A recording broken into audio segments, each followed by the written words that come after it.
Hey everyone, Matt Watson here from CarWow. So I've got a really exciting car for you here today. Look at this.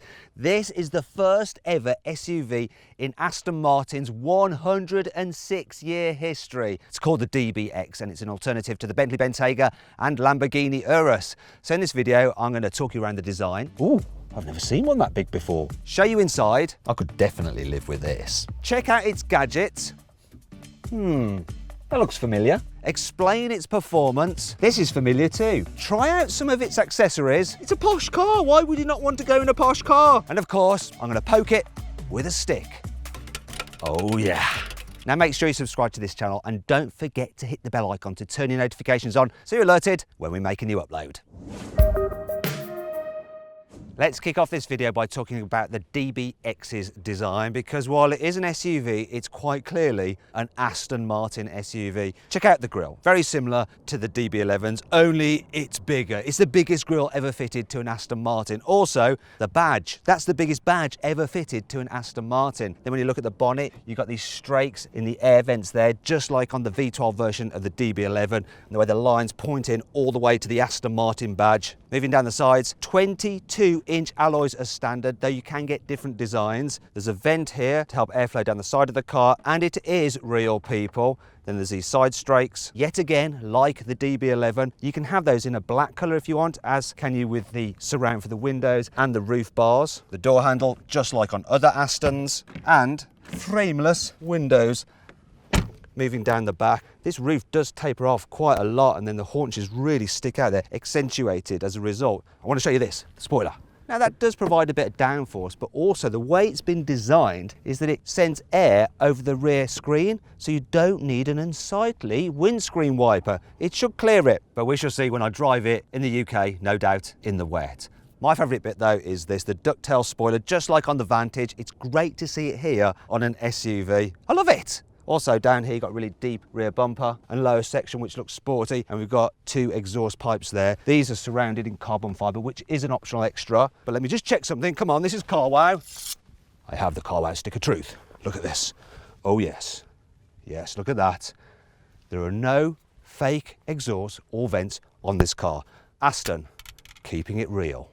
You might be thinking this particular car is black, but it's actually a really dark pearlescent green, and it looks really cool when you check it out close up because there's really nice flecks in the paintwork. However, if you're wanting a little bit more showy, that is entirely possible. Now, this is a little bit more me, a bright red, and I think it just shows off this car's lines a little bit better. I reckon this is the first ever SUV to genuinely look like a sports car. Now Aston has been able to do that because they've built it on an all-new platform which was designed with this car's eventual look in mind. When you compare that to things like the Bentley Bentayga, the Lamborghini Urus and the Porsche Cayenne Coupe, those cars all share the same platform and chassis, so they're constrained by what they can do. Yeah, they can change interior bits and body panels to give them a little bit of a different feel or look. However, they all pretty much have the same dimensions. You can sort of think of those cars as being like a house that you redecorate or renovate. You know, you can make it look different, but it's still pretty much the same shape or size. This Aston, it's more like they've started with a plot of land and then built a house from scratch, from the ground up, to look exactly the way they want it. Now that's my opinion, but what do you think? Which do you think looks the best? Click on the pop-out banner up there. Is it this new Dbx, the Bentayga, the Urus, or the Cayenne Coupe? The only way you really identify a car when you're driving at night is by its exterior lighting design, but in videos you never really get to see that. But today we can. So this is what the Dbx looks like. Aston tried to keep it very minimalist, but you should be able to recognise it mainly by this DRL, which is actually surrounding the cooling duct for the brakes. Now let's see what the indicators are like. Yeah, they're integrated into the DRL. You don't have like an animation with Audis, but it's still pretty cool. The lighting design at the back is actually more distinctive, but I guess that's sort of appropriate because that's the view you're going to be seeing of this car once it's overtaken you. Some people may confuse it as being a Vantage that's hovering. Now you might be thinking, well, I wish that the light bar did actually extend all the way across the boot, but don't worry, it does when you're braking. You see? Welcome to the interior of the new Dbx. Now Aston Martin spent 6 months consulting customers to see what they wanted from the interior of an Aston Martin SUV, and this is what they've come up with. A car that does feel sporty in terms of its design with a centre console and a cockpit feel, but loads and loads of space, so loads of headroom, loads of legroom, making it easy for people, whether they're really small or really tall, to get comfy. So a wide breadth of people can drive this car, which hasn't always been the case with Aston Martins in the past. So it is easy to like jack up your seat and get a good view out if you're short, and then put it all the way back and nice and low if you're very big. And I do like this interior design. It is a nice looking car. The sweeping dash is pretty cool, the way all the instruments are there on the center console, very simple to use. You might find this a little bit familiar. Yeah, this bit here, it's from a Mercedes, isn't it? In fact, the infotainment system is Mercedes' latest MBUX, which is a very, very good thing. I think that is now the best infotainment system. Oh yes. Now on this car, it isn't fully operational. For instance, you haven't got the touchscreen. Reason is, this is a pre-production prototype. The car will not go on sale for 7 months from now, so they're still developing it. So bits and pieces in this car aren't finished, such as this key holder down there. That isn't the plastic that will be on the finished car. Also, when you look at the digital dials, it's got this error message coming up here. That's because it's not fully connected and configured. That won't be happening on the real car. So if you've been looking at the car so far and gone, oh, panel gaps there, and commented, that's because, yet again, the car isn't fully finished yet, okay? So I can't actually judge the interior quality too much here because it wouldn't be fair. The only thing that I find a bit weird are these little fins here on the dash. They sort of remind me of a dinosaur called Dilophosaurus. Yes, once you've seen that, you will never be able to unsee it. Obviously, there's lots of different choices. For instance, this wood panelling here, you don't have to have that. You could have it as metal or carbon fibre. Like the steering wheel, and we've got all the controls for the infotainment on there and the cruise control. Now, this is the first Aston Martin to get automatic cruise control, lane keeping assist, so you can basically drive it with your hands off the wheel, although you shouldn't have to keep your hands on the wheel, otherwise it will disengage. But that's good that they've finally got that fitted to their cars, because it's really important in a car like this if you're cruising up and down the motorway. There are some very traditional Aston Martin features, such as the gear selectors up here and the starter button. Also things like these metal handles, just like in the new Vantage. I love the gear selectors, solid metal yet again, feels super expensive. Like this as well.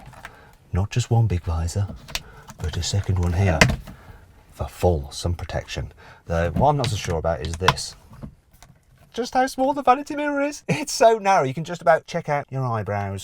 Oh, but it does feel lovely, that does. If you're a vegan and are offended by a car that's trimmed in leather, don't worry, you can get the Dbx's interior in a microfiber cloth. Though, you know, how principled are you? This is, after all, a V8. Yeah, just saying. Decent storage area under here. There's your connectivity with your USB connections and your 12-volt socket there. Also, look, there's the cup holder. So, yay, look at that. But what happens if someone wants to rest their arm? Because, oh no.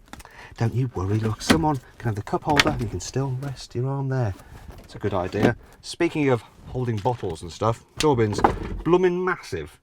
Glove box, oh, yeah, that's an alright size as well, and of course it's damp, so it feels suitably premium, darling. Also under here, there's actually the wireless charging pad for your mobile phone, and it's big enough to fit even a large phone like my Samsung Galaxy S10. Now this particular area under here once again came out of the customer clinics because a female customer said they don't like leaving their handbags on the seat. You know, when they're stuck in traffic, someone might smash a window and take their belongings. So you can actually fit a handbag under there. Once again, Aston Martin listening to its customers, and its customers like things like massage seats. You can get them. They're like ambient lighting, and you get 64 different colours. Strangely, just like on a Mercedes. I can't actually show you them because, yet again, pre-production car, so it's not actually configured. What I can show you though is there's no metallic speaker covers in this car. It's just perforated leather, because that looks cooler according to Aston Martin. And overall, I do like the interior design of this car. So far, so good. But what's it like in the back seats? The first thing I want to show you is this. There is no intrusive wheel arch, so it's dead easy to get in. And oh yes, there is plenty of space back here. Never before has an Aston Martin felt so practical. Aston say that this car is actually shorter than a Bentayga, yet it's more spacious in the back seats because it's got a larger distance between the front and rear wheels. I have no reason to disbelieve them, because look at that knee room, loads of it. Headroom is good as well. I know, especially like this. A panoramic glass roof, which is standard on all models. My only complaint is the fact that you can't recline these seats or slide them like you can in some other SUVs, but it's still fairly practical. You've got some decent door bins, you've got climate control here, so 4-zone, you've got USB connectivity as well. If I fold this down, you've got your cup holders, and of course you can fold this down as well for through loading, 2 passengers either side, carry your skis when you're off to the Alps. Also, if you need to carry 3 people, yes, there is a huge hump in the floor, but because the footwells are so large, it's not going to be a problem. There's going to be plenty of space for everyone's feet. This is a bit funny though. These are almost useless, aren't they? They look expensive but pointless. The footwells are big, but the way the runners of the seats attach, it means that you do have to put your feet together a little bit to really stretch out, but you can absolutely stretch out. I like this as well. Look, the rear windows, they go all the way down. If Aston Martin can do it, then other manufacturers should be able to. Like this as well. Oh yeah, none of your cheap plasticky grab rails here. You have leather ones. Well, I think they've succeeded with the back seats, haven't they? That's cool as well. Aston Martin embossed into the headrests. Just to remind you of what car you're in. By the way, if you've noticed that bit there missing, the speaker cover, once again, it's because this is a pre-production car. The Dbx also has a very big boot. 632 litres of space with the seats in place, which is bigger than a Range Rover, a Bentayga, an Oروs and a Cayenne Coupe, though a normal Cayenne's is slightly larger. It's a nice square shape though, and you've got things like posh tethering points, a scuff plate here, no load lip, so it should be easy to load things in and out. Also, if I press these buttons here, I can fold down the rear seats, but as you can see, there's sometimes snag, look, on the seat belts. Gosh, look at that. Oh yeah, I'll tell you what, I definitely don't want this car anymore. It's absolutely rubbish. There's plenty of options to personalise the interior of the Dbx with various interior colours. This one is called Copper. Sort of works with the red paint. Not so sure about the red stitching here though. Also, I don't like the gloss effect of the wood down here. What I do really like though is this. Oh, lovely Alcantara headlining. That is lush. Aston Martin has created 11 different accessory packs to go with the Dbx, such as this colour-coded luggage set. It's very nice. You can also get a little saddle bag for the rear centre armrest. Oops, don't worry, it's supposed to come off. However, my favourite accessory is the dog pack.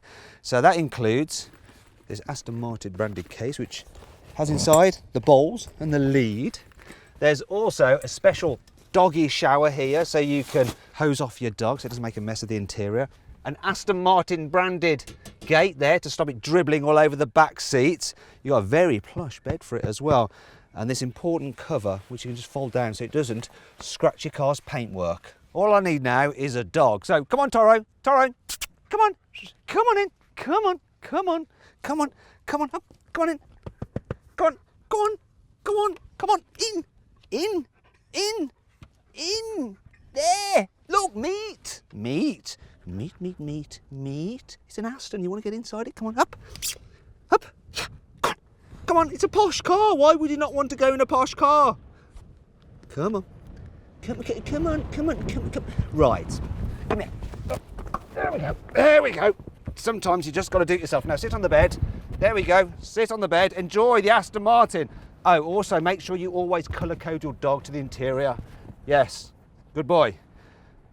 That was hard work. You're probably wondering how much the Dbx costs. Well, it starts from £155,000, but after a few choice options, you're going to be getting on for 200 grand really. Though like for like, it's going to be a similar money to a Bentley Bentayga. Now the first 500 customers who buy a Dbx will get a special bill book on the car, which is signed by Aston's creative director, Marek Reitman, and the guy who actually designed the car. Also, they get invited to a special cocktail party at a Waldorf Astoria hotel. Lovely. What we have here is a Mercedes-AMG 4-litre twin-turbo V8. Now, it may say Aston Martin here, but it was built in Germany, not in England. Yeah, we all know that anyway, don't we? Still, you can't argue with the choice because it's a great engine. So you have hot turbo, so they're in the V there, so you get really good responses. And this thing in the Dbx puts out 550 horsepower and 700 Newton meters of torque. Good for 0 to 60 in 4.5 seconds. And this car will top out at 181 miles an hour. Unfortunately, today I'm not actually allowed to drive the Dbx. That is going to be for another video, but I bet like me you want to hear what it sounds like, because Aston Martin has done a lot of work tuning the exhaust so it sounds superb. So let's check it out. Can we start the car, please? Yeah, it's fairly fruity and it's on the normal setting right now. Give it some revs! Oh my God, I got soaked. More! There's more over the camera lens, but let's carry on. Now put it into Sports Plus mode. So that's gonna open up the valves in the exhaust, make it louder. More! More! Well, it sounds awesome, though I am slightly deaf and I'm completely wet and I don't know what you can see because there's just like exhaust water all over the lens. Aston Martin is very keen for this SUV to still feel very sporty to drive, and so they put it through the same 5,000 miles of enthusiastic development driving like they do for the Vantage and the DBS to make sure they got it set up just right. The Dbx uses a bonded aluminium chassis just like sports cars use. That makes it nice and stiff, yet helps keep the weight down, though to be fair this thing does still weigh 2,245 kilos, so about the same as its main rivals. The Dbx has a 9-speed automatic gearbox, just like you seem to get in Mercedes for some reason. Now it sends power to all 4 wheels and it uses an electronically controlled centre differential, and that can send almost 50% of the engine power to the front wheels if it needs that extra grip. Also, you can send 100% of the power, if it wants to the rear wheels, so for sporty driving. You've also got an electronically controlled limited slip diff on the back axle, so it can move power between the rear wheels, whichever, once again, has the most grip to improve cornering, and has also torque vectoring by braking, so it should be good fun to drive. Also, they fitted the car with a carbon fibre prop shaft, so you have less inertia, should make it a bit more responsive to throttle inputs. The car has different driving modes, so you change them by pressing these buttons here. And you have GT, Sport and Sport Plus, and they do things like alter the throttle response and the weight of the steering and all that kind of stuff. Also, the car is fitted with active anti-roll bars, and basically what that does is use the adaptive dampers to stiffen up the corner of the car when it starts to lean to try and keep it nice and flat.